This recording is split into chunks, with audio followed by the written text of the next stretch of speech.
Hi everyone, my name is Kayla and welcome back to Kay's Hidden Shelf where we talk about books. Today I have a book haul. I haven't done one of these in a while.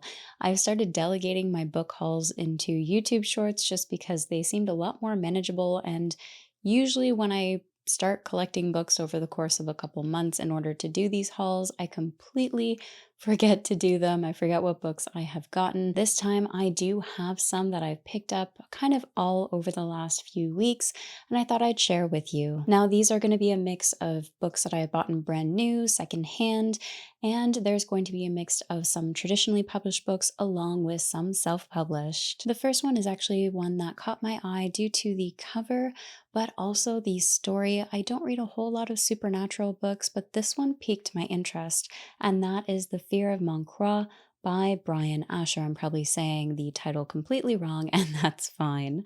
This has vampires in it, some royal court, some betrayal, and a sleeper agent, so that all sounds really interesting to me. It's also only about 250 pages, making this a nice light read in addition to so many of the chunkers that I have. The story here follows Davian, who is a member of the Waywards, and unfortunately the last remaining member. As a mission against the vampiric royal court had gone horribly wrong, they were the sole survivor. After a decade of hiding, an unknown swordsman is killing vampires and is looking for anyone still remaining to the Wayward Order. This leaves Davian in a bit of a predicament. Should they reveal themselves or stay hidden? All of that, plus the beautiful cover and illustrations on the inside, piqued my interest. I'm really curious to see how this one pans out for me, as I haven't read anything with vampires in it in quite some time. Next is another self-published book, and this one is by K.E. Andrews, and that is Hills of Heather and Bone. This one caught my attention for a few reasons. One, the cover, and also I've been promised there is a spiteful chicken in this, and I don't know why that makes me excited to read this, but it does. There's also plant magic in this and necromancy, and the main character in this is a bone weaver, able to hear the call of bones and raise the dead.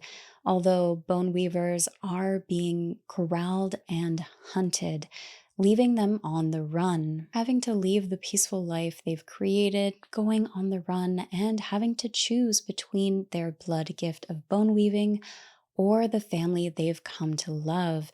This sounded like it would be a mix of a cozy and devastating story, so this definitely caught my interest. Next was one that I have not heard about. However, when I saw it at the store, looked it up, I wanted to give it a try, and that is The Curse of the Undead by Grant Hamilton, which is book one in the Heroes of Karth series. I believe this is self-published. I couldn't find anything that said otherwise when I looked it up, and I was surprised when I found it at the used bookstore, as it is also signed. Now, I'm actually not going to go into the story or description because it sounds quite complex. This is a multi-layered story and includes themes of family, LGBTQ, autism, tolerance, and racism throughout this fantasy setting. Honestly, it piqued my interest. The cover looked really cool, and I wanted to give it a try because why not? Sometimes we find our favorite books that way. Next is one that has been on my radar for quite some time, and I've just been waiting for the right moment to not only read it, but to get a physical copy for, and I'm glad I waited.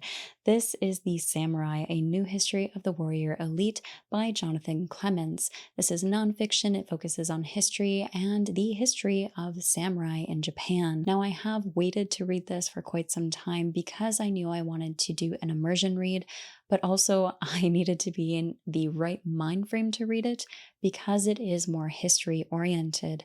I have heard phenomenal things about this book, about Jonathan Clements' writing, and so I'm really excited to do an immersion read with this and hopefully learn more about history, specifically in Japan. Next, I got The Picture of Dorian Gray by Oscar Wilde. This is another thrift find, and it's one that I have been wanting to read for quite some time, similar to The Samurai.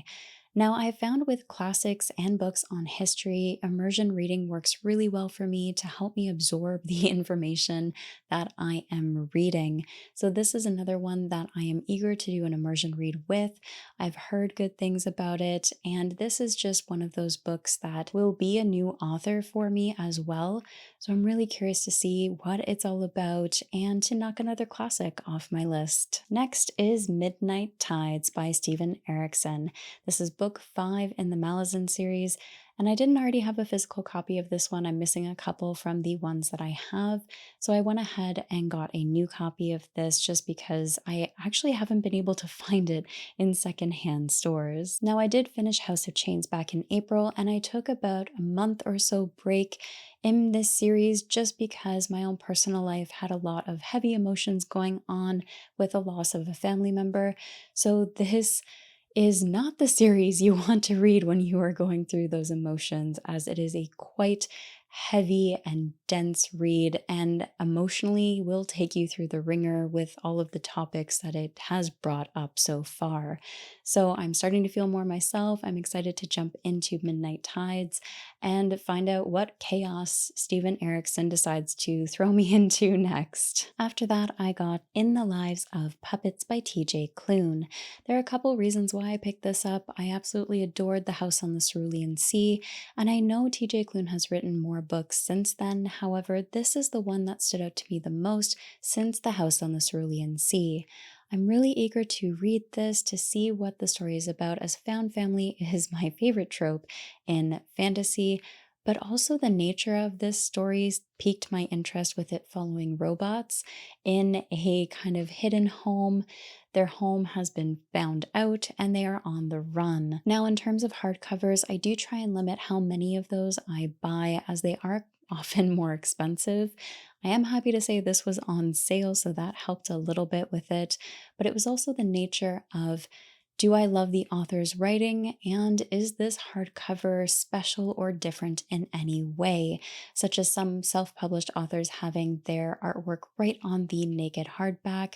That is beautiful to me. Now, this one is still following the theme of a traditional hardcover underneath the jacket, but with a couple of designs that I absolutely love. So I definitely wanted to get the hardcover for this one. On the front of the hardcover, you can see the little design of a robot, and hopefully on the spine you can see there is a leaf there as well, in addition to some beautiful end papers on the inside. So this is one that I'm anticipating will be a hit read for me. I'm not sure about 5 stars, but I'm kind of thinking it might. We'll have to see how that one goes. And lastly, we have The Heroes Interviews by A. Ewington. I am very much hoping I pronounced that right, and I apologize if I'm not. This is another self-published fantasy and follows a main character as he is interviewing heroes in hopes of finding a trace of what happened to his long-lost brother. Now, the book itself is a chunker at 670-ish pages. However, it looks like an absolute delight.